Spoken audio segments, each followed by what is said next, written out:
Oh yes, it's coming in 3, 2, 1. On the air with FBT TV, the premier West Ham and Arsenal football podcast, brought to you every Monday by Michael Hawes and Ian Clark. So,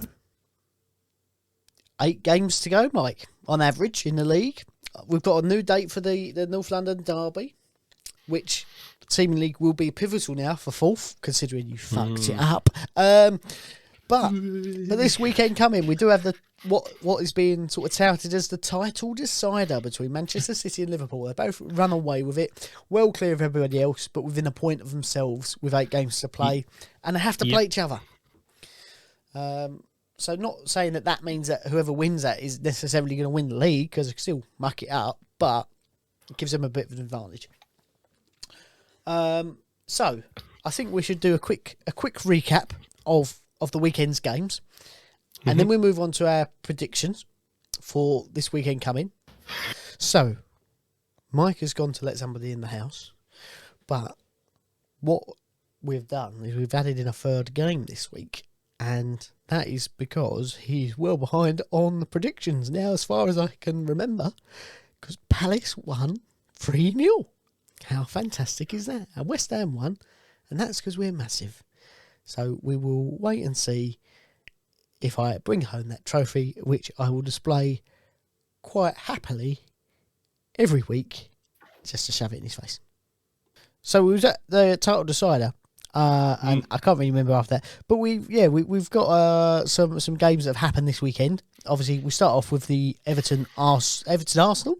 That might have been a more favourable result for you. West Ham Everton game, which we won 2-0? 2-1. 2-1. 2-1. Yes, it was 2-1. So we did the simple things good. We scored a couple of goals. Great free kick. It's got to be up there for at least goal of the month, if not goal of the season. It was pinpointing the top bins. Top bins, yeah. And yeah, overall a decent performance, especially going into another European game this week. So yeah, all good. Jared Bowen came back as well, which is good. So yeah, we're getting there. Just we don't need Ryan Fredericks playing too often. That's all. How do you feel that game is going to impact your Europa game this week? Do you think it's going to have any impact, or do you think there's going to be sufficient time for your players to rest? I think it can only be positive. Obviously, Ben Johnson's out injured. Soufal's coming back, which is why Ryan Fredericks got a start. Made a few mistakes, but recovered with his pace, which is sometimes what he normally does. I think they'll have enough time to recover, especially Binns. It was a Saturday. Was it a Saturday fixture? It was a Sunday fixture, wasn't it? So 4 or 5 days we've got. Obviously, we play a slightly rotated squad with terms of goalkeepers. Couple of key players went off with subs, and Jared Bowen got a decent amount of minutes in his legs for that game. So obviously, it's played over 2 legs. So I think we're away first.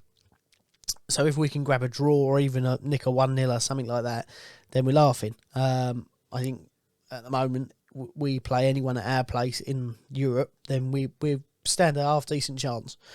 But yeah, I think the only positive for us was that Donny van der Beek got injured in the warm up. Yes, I think perhaps he would have made a difference. I think Mason Holgate, who came in and scored the goal for him, did very well. But I think Donny van der Beek would have given him a little bit more quality maybe on the ball. But yeah, and then that moved us on quite swiftly to a great result of the weekend. I told you you'd hate Patrick Vieira by the end of the weekend. Patrick who? Patrick who, yeah. 3-0. Yes. 3-0. What do you make of that? Absolute pacing. To be honest, I mean, as I said to you when we were kind of going through these predictions, it was one of these ones where both teams were on form. But with the way that we tend to favour when we go on a certain run is that we end up ballsing it up. So, and sure enough, we did. Yeah. Plain and simply, where we just didn't appear at the races at all.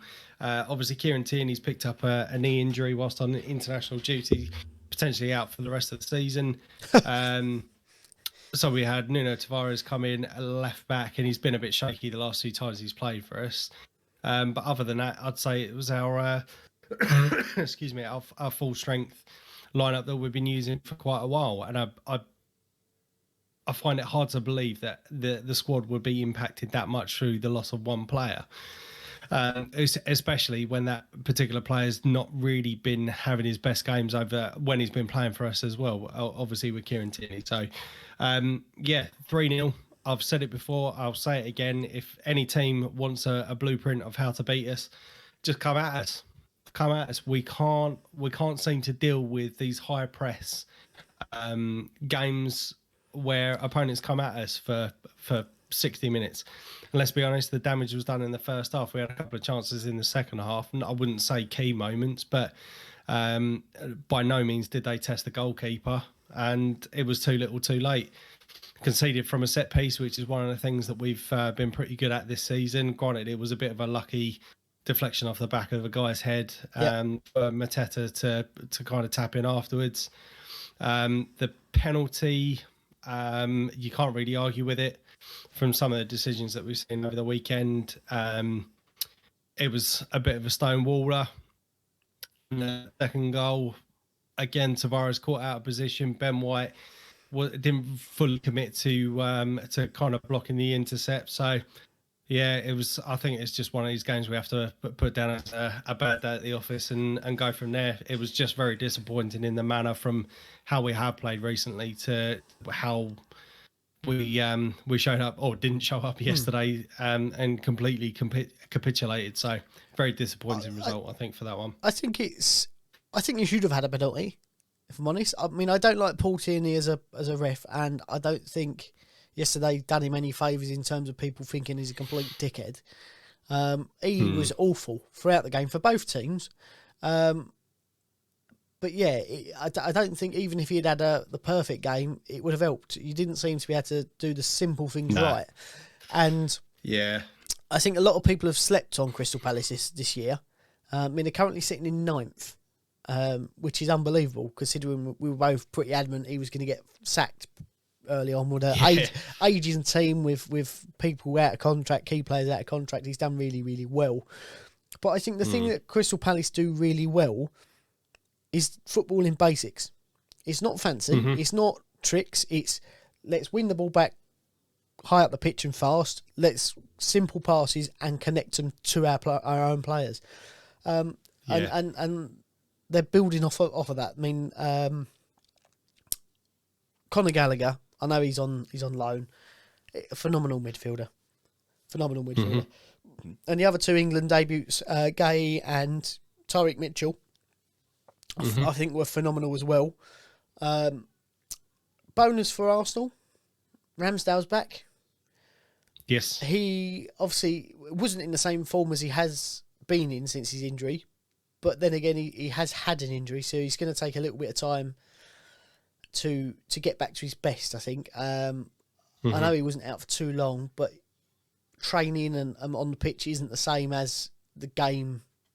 I don't know how intense it is, I suppose. So you only get that from playing games. So I think it'll be all right. Next season, definitely a couple of fullbacks needed. Yes, 100%. Cedric fills a spot, but without Tomiyasu, leaves wanting. And Tavares, lacking confidence, still a young man. And I don't think Xhaka helped him out on the left side of the pitch there. I think he left him to be destroyed. And from someone who used to be captain, you would have hoped he would have come in and put a couple of big tackles, just sort of tried to protect his younger teammate. But hey ho. Yeah, as I said, it was definitely one of those bad days at the office. It was. I think historically we've not done too great after the international breaks anyway. No. And I'm not trying to use that as an excuse because I know we had a couple of players called up for England, but obviously Ramsdale picked up the injury before the international break. Saka, I think, had COVID, so he couldn't play. So really, Ben White was the only one that really had any game time with England. So yeah, it was just an absolutely terrible day at the office. Yeah. It's just one of those things we're going to have to kind of live with and move on. So that moves us on to our predictions. So do you want to give us a recap of the weekend? Obviously, we've done a little recap of the games. What were our predictions beforehand? Okay, so we did have the England versus Ivory Coast game put in there as well. So you had 4-2 for that. I had 1-1. Very comfortable 3-0 win. So a point to you, 0 points to me. West Ham Everton, you had 3-0. I had 2-1. So I pick up the 3 points for the correct result. For the correct score and the correct result. So 3 points to me, 0 points to you. What did I guess on that one? Versus us. 3-0. To Everton? Yes. Bloody hell. What was going on there? No, you said to West Ham, sorry. Oh, okay. So I got a point then. Oh, yeah. Damn it. Stop trying to cheat me out of points. Oh, it makes it even worse then. Yes, sorry. You get a point. Crystal Palace, Arsenal. You had 2-1 to Crystal Palace. I had 2-2. It's a very, very comfortable 3-0 win. So a point to you and 0 points to me. So it's 3 points apiece for the week. So that moves you up to 46 now. And me on 47. So, there's a 9-point gap currently with not so many games left to play, which is quite worrying. Well, but moving on to... Sorry, go on. I was going to say, but there is still games to play. We've got 8 games. Yes. Well, 16 games between Arsenal and West Ham, and then any other big ones, a bit like Man City, Liverpool. Yes, which we will come on to very shortly. So the games for this week, obviously you're playing in the Europa League on Thursday, so that'll put you back to the Sunday. But Arsenal, I believe, have we have a 3:00 kickoff at home against Brighton. Yep. There's a part of me that wants to be a bit more confident about this particular fixture, but again, Brighton have been no mugs this season. Obviously, with the display that we put out against Crystal Palace, is this going to be another banana skin for us? And with an opportunity to go fourth, are we going to kind of rue our chances? I said to one of my mates yesterday that after the result, you can just see us going on a bit of a streak now for losing games, which is quite worrying. But we are playing at home. I'm hoping that the injury to Kieran Tierney is not as serious. Obviously, Thomas Partey come off yesterday with an injury as well. So it is a little bit worrying, but I'm going to go for a 2-1 win to us on that particular fixture.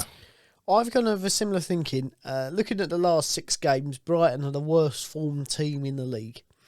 Arsenal are sitting up in 5th. I don't think Arteta will be happy with that performance. I think they will be drilled into the ground this week and will come out flying. I was gonna go 2-0. I'm gonna go 3-0 Arsenal. 3-0. Yes. I think that's going to be a decent game. I think you might run Brighton a bit ragged. See, the only thing I would say with that is just looking at our defensive options. I don't think that we won't concede. I'll be very surprised if we don't concede in this particular fixture. But so I've gone. You've gone for 3-0. I've gone for 2-1. The next game, West Ham travel to Brentford. We see Sunday. See Brentford upset Chelsea at the weekend, 4-1. Christian Eriksen on the score sheet. Difficult one because we play midweek as well. They're going to be flying high, but I think it could be their downfall. Think that a little bit of sort of false confidence with Trump Chelsea. Next game's going to be easy. I don't necessarily think we're going to be tremendous because of that midweek fixture, but I've gone 1-1. Okay. I think we'll be tired. They'll be overconfident, and it will be a bit of a shit game. So I've gone for the same line of thinking, but obviously with the goals they scored against Chelsea at the weekend, I think that's only going to give them a bit of confidence. But likewise with yourselves, you are kind of getting back to your winning ways and stuff. So I'm going to go for 2-2 on that one. Now the big game of the weekend. Big game of the weekend. Could this be Burnley Norwich? Could this be the title decider? Ooh. Liverpool travel to Manchester City. They do. For a very massive game. As I just said, it could be the title clincher in the grand scheme of things. Could be our title clincher as well. Could be our title clincher as well. I think both teams are phenomenal. You can't doubt that. I think Manchester City play the nicer style of football. Liverpool work hard off the ball. which is why they are where they are. Both deservedly so. I'm going to go, if I'm honest with you, I think Liverpool will score first, but I think they will be undone in a long run over 90 minutes. I'm going 3-2 to Manchester City. I think it's going to be a high-scoring game. I think it'll be quite an entertaining game, but I think there will be the lapses, the momentary lapses, which will be capitalised on. I've gone for very different on this one. I think, obviously, because of the importance of this particular fixture, now, obviously, you just mentioned that both teams have got roughly 8 games to go until the end of the season, give or take. I think this is going to be a very, very strong chess-like game. Well, no one wants to lose. Yeah, no one's going to want to fuck up and concede the goals. But I do think there will be goals because both teams have shown quite clearly this season that they can score goals. I've gone for a 1-1 draw on this one. Yeah, in fairness, I did think about that initially. And then I thought, every time I thought that's going to happen, it hasn't. So let's go the opposite to what my gut was telling me. I do think that. Do I? I think if Liverpool win this game, they don't win the season. They don't win the Premier League. But if Man City win it, I think they go on strength to strength to win it. Only for the reason of I think Liverpool will go, we've done the hard bit, and they will have a lapse. And obviously it would only put them 2 points ahead, and with that lapse, Man City capitalise. Where I think it's the other way round. Then a 4-point gap, and it does give them that one game sort of to have a off day and still be ahead. So yeah, I think it could be interesting. Yes. It could be interesting. So with that being said, obviously it's only a short episode this week. We'll get back to our normal moaning and groaning next week. Have you got anything else to add to this week's podcast, Mike? It was only just a little VAR thing, just in the consistencies around penalties being given. Yeah.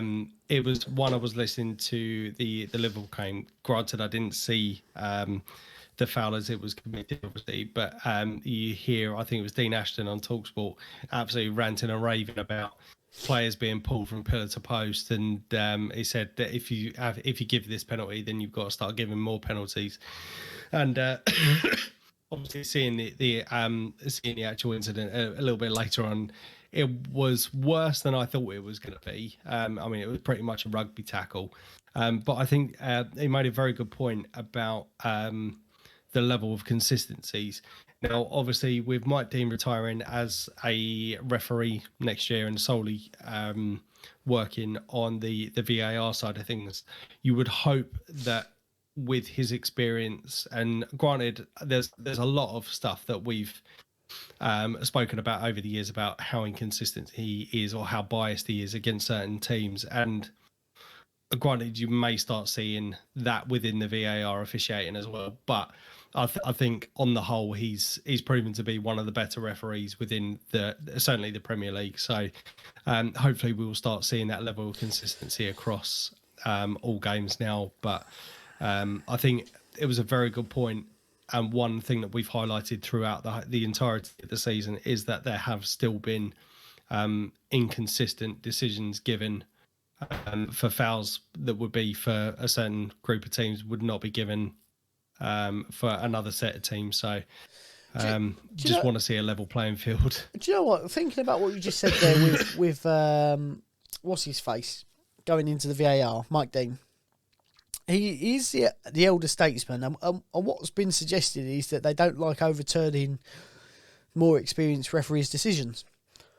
He's also one that's not shy from a controversy or a media incident, is he? So I don't think he'll have any problem telling people they've got it wrong, which could help in a way, because he sort of loves that thing of a bit of controversy.